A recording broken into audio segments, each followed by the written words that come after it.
gentlemen of Solid Canine Training. So we've got a dog here, he bites humans.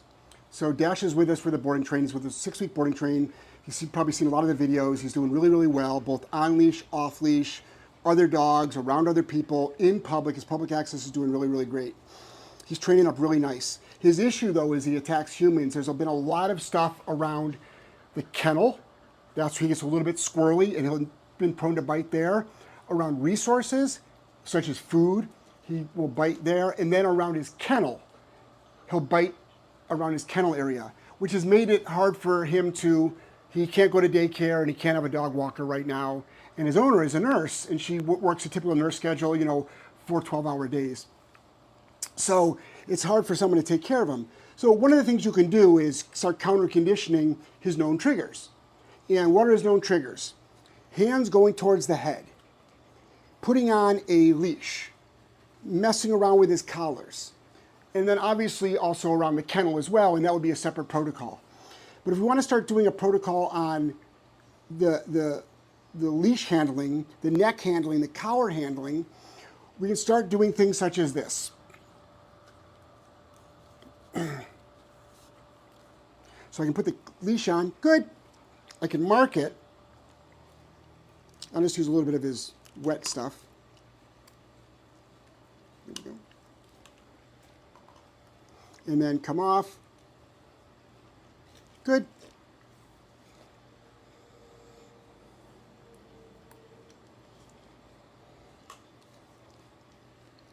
And now start upping the ante like that. Good.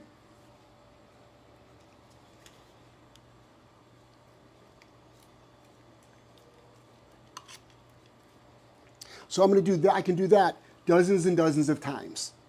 And then I want to start making things more difficult though for the dog as well. So what I want to start doing is I can also then be reaching, which is a trigger. I mean, when you have dogs that are weird around their neck, think about that. Putting a leash on the dog can be very, very difficult because you have to do 2 steps. Reach for the collar and then also clip on the leash. So I can start fiddling with his collar like that. Good.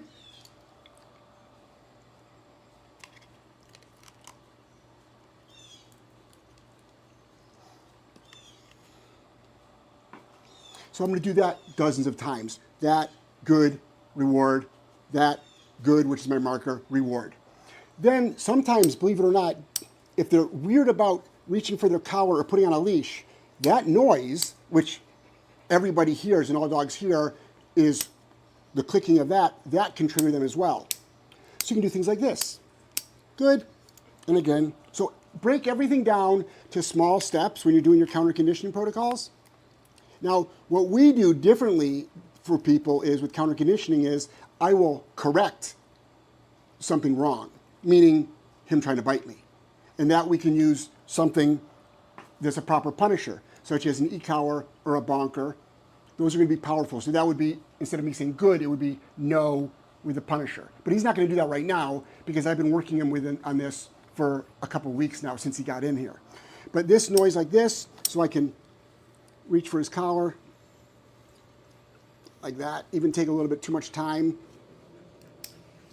That. So what he does is his tells, all dogs have tells. All dogs have tells. His tell is very obvious.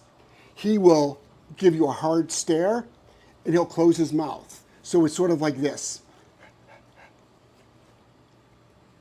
It's like, oh, that's your pre-bite. Now what he's really good at, he does that. If you imagine, like, think about National Geographic, think about a wolf in the wild when they're like burying their teeth. He looks exactly like that.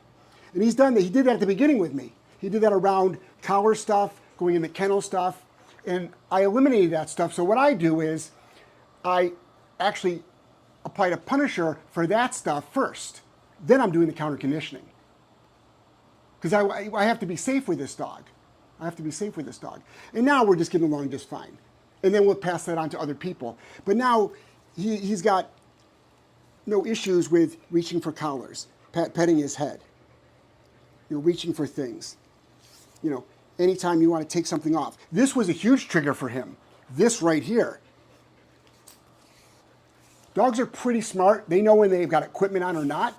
This trigger right here, when he was about to go into his kennel or go into the potty yard, reaching for this, pulling like that, it would start, that hard stare. And then when I would go like this and that, right there, boom, growling starts. He'd go after me. So I got him through all that stuff. And how did I do it? This is where a lot of folks think that it makes it worse. I applied the Punisher. No, because you can't attack me. That's what he was doing. No, high-level correction, e-collar correction, and then I got him past that, and now I can do the counter-conditioning stuff. But sometimes people are doing the counter-conditioning and never correcting it. You've got yourself a dog that doesn't know what no means to a certain behavior. It's really dangerous. They know they'll get a reward for the good stuff, but they don't know that they're going to be punished for the bad stuff, and you've got to do that. It doesn't make it worse. How do I know that? 2 decades, thousands of dogs that I've done counter conditioning with incredible, impeccable results. Success every time. That's how I know it. That's my data pool right there. Lived experiences. It's important that we recognize decades of lived experiences with actual dogs in the real world and then tracking them with owners. Good, good. And if your dog's not food motivated, just mark it with good. So he's with us for 6 weeks with our intensive board and train program, which works on this. He's living with our family, so he's out and about all the time. He hangs out by the pool with us. Excuse me. Now that he's safe, he rides in the truck with all the dogs. He hangs out by the pool with us, hangs in the living room with us. He goes to stores with us. He's in our world. Obviously, he's getting huge amounts of training. The reason why we address these issues from day one, it's a safety thing. We need dogs to be as safe as possible, as quick as possible, so we know that we can also do all the other training we are. So imagine if I'm trying to take a dog in and out of a kennel just to do, say, obedience drills, or just to take him for a walk or a bike ride. Imagine if it's a huge bite risk every time from day one. So we can address that right from day one. You don't need to build a relationship with the dog. In fact, that'll work against you. What happens is, if this dog trusts me, which he does, but if he trusts me and he's only not biting me because of that, then I didn't really eliminate the problem.